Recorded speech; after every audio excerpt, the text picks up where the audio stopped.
Since everybody being scary, I say it. Stoney not being invited to these events because she don't pass the paper bag test. Child, let's get into this first episode of WAGStoRiches. And yes, I said hags because this ain't nothing but 30, 40, and 50-year-old women sitting up telling each other who can be in the clique and who can't, like we in high school. I kid you not, within 5 minutes of watching this show, I said, oh, I'm not gonna like none of these just because why do we have Sharella Ochocinco out there playing golf and you have the other girl, Alexis, and somebody else pull up and say, who doing all that loud laughing? Who doing all that laughing? Like, they must be having a good time. I'm like, oh, you bitches don't like spirit. You don't like happiness. You don't like laughter. You don't like sunshine. Like, oh, God, we got some grumpy, judgy bitches already. Then you turn right back around and within the first 5 minutes of the show, you got Miranda down to the jewelry shop putting a big nasty heavy Cuban link on a whole infant baby. Like that baby looked like it was 2-3 months old. Like what the is you doing? Is Kodak giving you some of that dope hyena? Allegedly. Then had the nerve to stand the baby up talking about, yeah, you him, Timothy.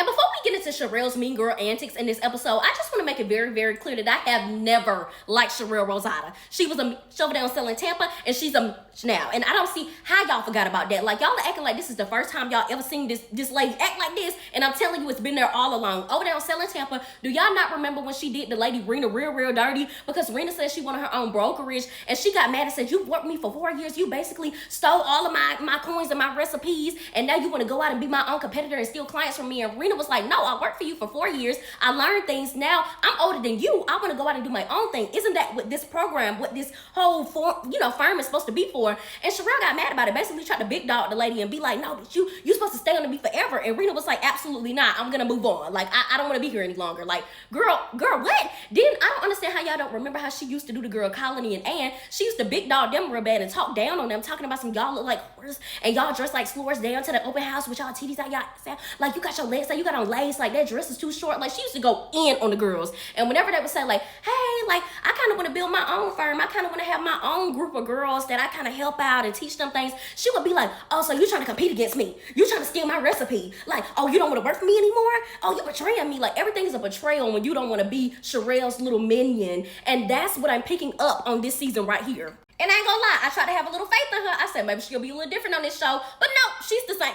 Because when Portia jumped up there and said, oh, if Sherelle says you're out, then you're out, I said, oh, this is still on the high school games and it's getting even worse. Another aspect of this show that I peeped is that they were trying to make it seem like all the men had to hit up Sherelle to put that woman on. Like if you're a ex-boxer, a ex-NFL player, a ex-NBA player, a huge rapper that may have retired, why would you need to call Sherelle Rosada to get your wife on, to get your girlfriend on, to get her out there, to have her networking? You have all the networking skills. You have all the contacts. Why would you need to call Sherelle? That's how I know they're trying to frame this entire show to make it seem like Sherelle is the most bosses of the bosses just you could ever have seen. Like she must have gave the producers some money because this is ridiculous. And Sherelle, while you're out here being a full-time bully and a full-time mean girl, you need to peep your because he don't see you as nothing but a knockoff Evelyn Lozada without the taco.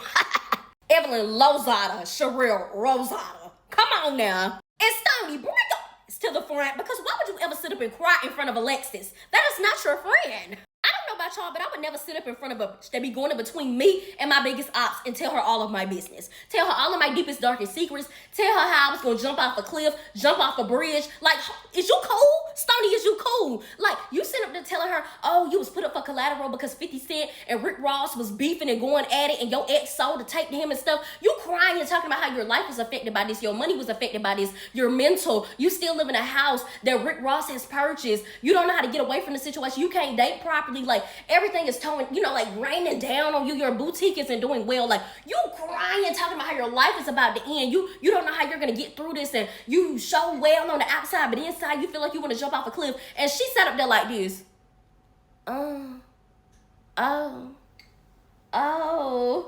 Oh, like Alexis is not your fucking friend. She wants to be friends with the cool girls and then check on the outsiders whenever it benefits her. And I don't like that because bitches like that get bone carrier. And I don't like the whole like, no, don't talk about her when they get in front of the bitch that hate you, when they can just strictly be like, hey, I'm inviting her because she belongs here. Like she got the same amount of money as us. We all baby mamas. She a baby mama. What makes us better than her? Like let's all check the room. Like I don't know why y'all didn't check the skin tone and realize what was the common denominator out of why Stoney would not be invited. But I'm sorry, Alexis is not your friend, and I don't trust that bitch. Like she be giving motherly and peace, love, and tranquility. But if it was really like that, you would have been had Stoney in the group. Bye. Now, at this point in the episode, I didn't have many thoughts on Portia or Ashley because we hadn't seen them like that. But when we got to the pool scene, and Portia said, "Oh, I don't want no drink because I gotta go show a house this weekend," and Sherelle said, "Who? To who? Who you want to show a house to, girl? You didn't tell me about that because you know you work under me. You work in my firm."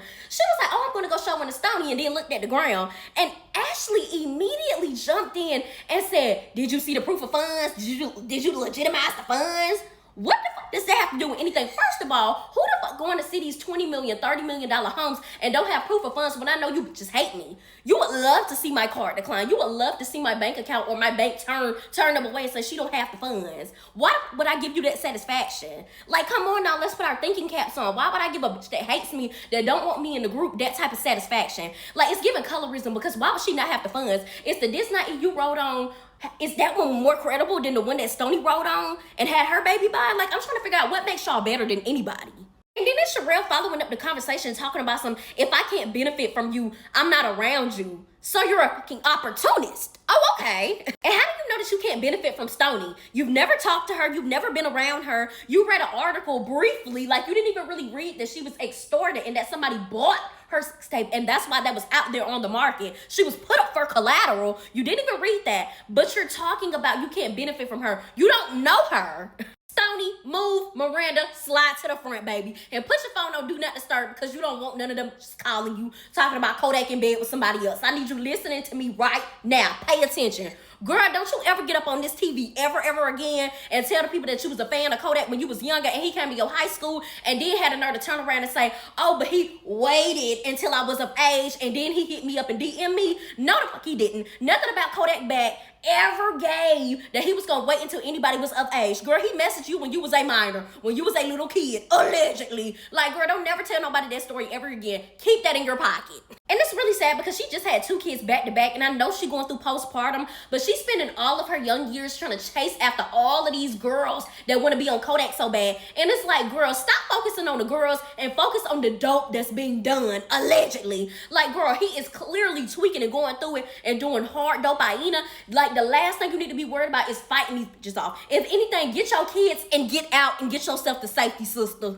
Get locked up every other day when you got 2 infants. Girl, please. Now, when it comes to W.A.G.S, I don't know why so many black women are so hell-bent on trying to defend her on this show. But one thing about her, she is a hardcore racist. Like, to her core. Like, it's no alleged that's needed. She's a dumb, idiotic, ignorant, culture war bitch. This is the same person that got Daniel Caesar canceled. Well, no, she didn't get him canceled. He got himself canceled. She sitting up there telling my son, "I thought Kanye was going to make the world a better place." That should have told you everything about her right then and there. Like, I don't really give about her storyline. I don't care about who doing her dirty. I don't care about a man that made her go have a AB down to the hospital and told her he don't want the baby with her. Like, everything she get, she deserves. Now, when they got down to this rooftop party and Keita walked in with Tariq Hill, I immediately knew why he had 11 kids and only 1 was by his alleged wife. Because his face was all up and through W.A.G.'s ass cheeks. Like, this man had no clue. He was about to break his motherfucking neck watching the entire event. Every time a new woman walked in, "Oh, nice to meet you. Nice to meet you. Who you with? Oh, you looking nice.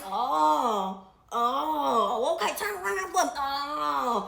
He didn't look at Keita not once, all up and through W.A.G.'s booty cheeks. Talking about W.A.G., I know you from somewhere. Can I get another handshake? No, come back over here. You be doing volleyball. I ain't know you was that big. That's how you know he be on her Instagram. Like, that motherfucker is a whore. They gonna get in the confessional talking about, "Man, I just love Keita." Of course you love Keita. She's a dummy.